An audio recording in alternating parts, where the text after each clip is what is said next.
Okay students, so exercise 3G is finding out square root only. बस square root find out करना है और उसको fraction way में करना है.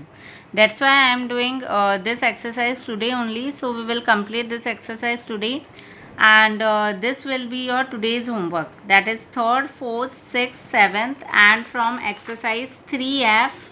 Question number 11. 5 questions for today, and then this homework I will give you tomorrow, so you can do till Saturday. Exercise 3H is for your practice. You practice it and complete it till Saturday or Sunday. Okay, so let's start doing exercise 3G.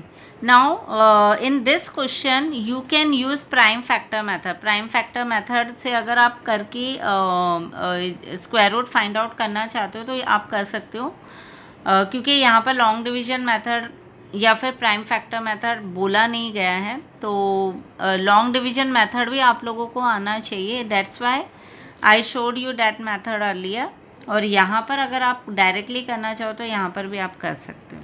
Okay, तो it's up to you. अगर आप long division method से करना चाहते हो तो long division method से, अगर आप प्राइम फैक्टर मेथड से करना चाहते हो तो प्राइम फैक्टर मेथड से कर सकते हो. So let's start doing exercise 3G. Now exercise 3G, first question is find out square root of 16 upon 81.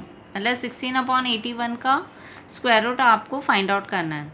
Now students, मैं उस क्वेश्चन के लिए या उस नंबर के लिए आपको स्क्वायर रूट फाइंड आउट करने के लिए नहीं बोलूँगी जो बहुत सिंपल है. जैसे यहाँ पर आपको इजीली पता चल रहा है कि स्क्वायर रूट ऑफ 16 क्या है, 4 है, और 81 का स्क्वायर रूट क्या है, 9 है. तो आप डायरेक्टली इसे कर सकते हो. जैसे स्क्वायर रूट ऑफ 16 और स्क्वायर रूट ऑफ 81 लिखोगे. What is the square root of 16? 4. And what is the square root of 81? 9. So my answer will be 4 upon 9. Okay, then the second one is square root of 64 upon 225. So square root of 64 is, now square root of 64 and square root of 225. Now students, when this chapter was started, I already told you that you must know the squares till 20. अब अगर आपको 20 तक square याद होते तो आपको easily पता होता कि 64 का तो जैसे आपको पता है कि 8 है, 64 का 8 है, 220 और 225 का होता है 15. जिन स्टूडेंट्स को नहीं आता है दे कैन डू 225 का प्राइम फैक्टर्स निकाल सकते हो.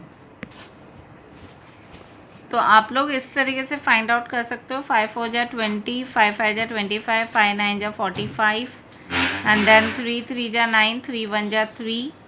इसको कॉमन निकालोगे तो 5 3 जा 15. Like this you can find out. Yes और नो? और अगर डायरेक्टली आता है तो आप डायरेक्टली फाइंड आउट कर सकते हो. Your answer will be 8 upon 15. Now third and fourth I am giving you as homework. It is also very simple. आपको अगर